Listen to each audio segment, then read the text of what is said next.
I hope I'm right that Star Trek won't make this TNG character Geordi LaForge's wife.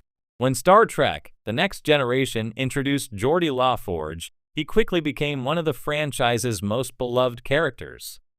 The blind helmsman turned chief engineer, played with warmth and quiet determination by LeVar Burton, stood out as someone who exemplified Starfleet ideals while being achingly human. He was brilliant, loyal, and endlessly resourceful, but he was also unlucky in love. That became a running theme across TNG. Geordi could solve warp field problems in his sleep, but when it came to romance, he stumbled. And yet, decades later, with Picard revisiting characters from TNG, one lingering question remains. Did Geordi ever find someone? Canon finally gave us a glimpse of his future in Star Trek. Picard Season 3, showing that he married and raised 2 daughters, both of whom became Starfleet officers. But the identity of his wife is deliberately left off screen. Some fans have speculated that Star Trek may eventually fill in that blank by tying him romantically to an old TNG character. That idea is tempting, but dangerous. Because while I love Geordi and want nothing but happiness for him, I hope I'm right that Star Trek won't make a certain TNG character his wife. If the show tries to force his story into a retroactive romance with someone we already know, it risks flattening both characters, cheapening Geordi's arc, and falling into one of Star Trek's worst habits. Closing the circle when leaving things open would be far more powerful. Geordi's struggles with love. From early on in TNG, the writers made Geordi's romantic missteps a recurring motif. He was infamously awkward around women, fumbling over his words or failing to read signals. The most infamous example came in Booby Trap, where Geordi fell in love with a holodeck recreation of Dr. Leah Brahms. Later, when the real Brahms appeared in Galaxy's Child, she was horrified to discover that her holographic likeness had been the subject of Geordi's affections. That storyline has aged poorly. It casts Geordi in a borderline creepy light, but it also underscores how lonely he was.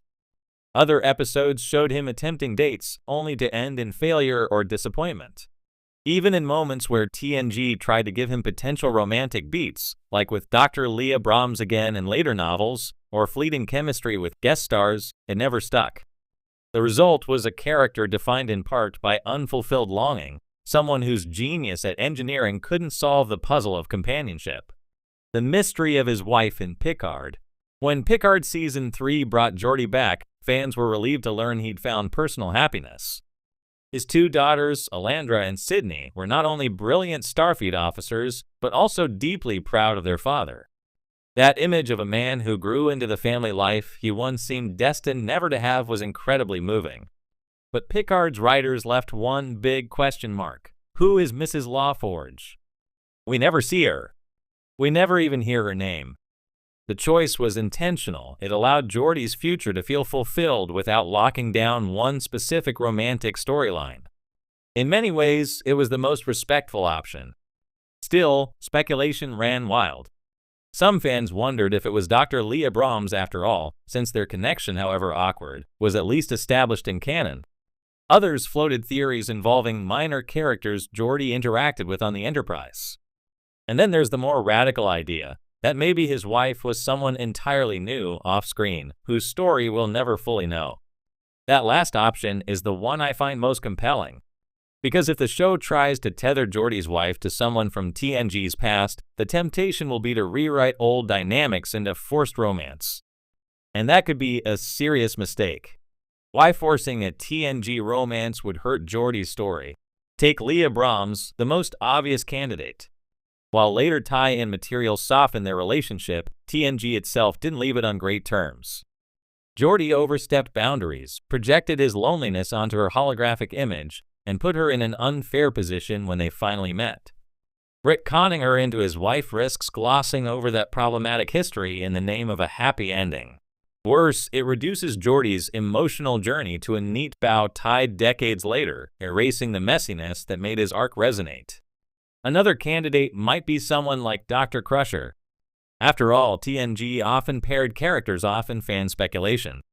But making Crusher Geordi's wife would not only undercut her deep history with Picard, it would also make Geordi feel like a consolation prize. And pairing him with any other familiar TNG character risks the same problem, retroactive neatness that denies both characters their independence. Geordi deserves better than to be shoehorned into a romance for the sake of nostalgia. His story is more powerful if his wife is simply someone he met later in life, someone outside the tight circle of the Enterprise D crew, someone who saw him not as the awkward engineer, but as the warm, brilliant man he truly was. Star Trek's pattern of closing loops. Part of the problem here is that Star Trek has a long history of closing loops. The franchise loves symmetry, bringing back old characters, tying off storylines, or revealing that connections we never knew existed were there all along. Sometimes this works brilliantly like Spock's ongoing role across series, but other times it feels unnecessary or even suffocating. Think of how Star Trek Enterprise revealed that T'Pol's ancestor had a connection to Spock's family, or how Discovery shoehorned itself into continuity with Spock's previously unmentioned adopted sister. These moves sometimes add depth, but they can also shrink the universe by making it feel like only a handful of people matter. Geordi's wife being someone entirely new resists that impulse.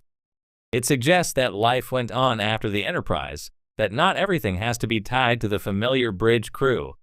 That's important because it keeps Star Trek's galaxy expansive instead of claustrophobic.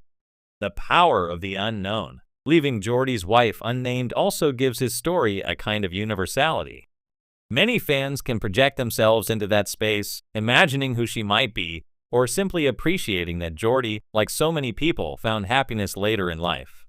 It respects the fact that not all love stories are born in youth or in the workplace. Sometimes the most meaningful relationships come quietly, unexpectedly, after years of searching. There's also something deeply poetic about Star Trek allowing Geordi, the man who struggled so hard to connect romantically in his youth, to eventually find love off-screen. It reminds us that his story isn't defined by failure, but by growth.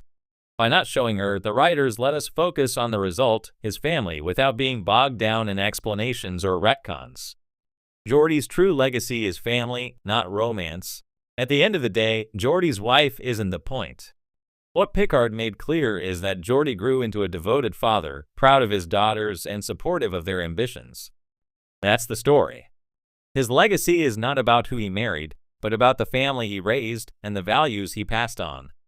Sidney Law Forge's bond with Seven of Nine, Alandra's quiet strength, and the way both daughters honor their father, all of this speaks louder than any revelation of who their mother might be. It shows us that Geordi succeeded in building something lasting and meaningful, even if the details remain in shadow. And honestly, that feels right for a character whose life was never about glory or romance, but about persistence, intelligence, and quiet kindness. Why, I hope I'm right. Star Trek has sometimes struggled with give-and-ters,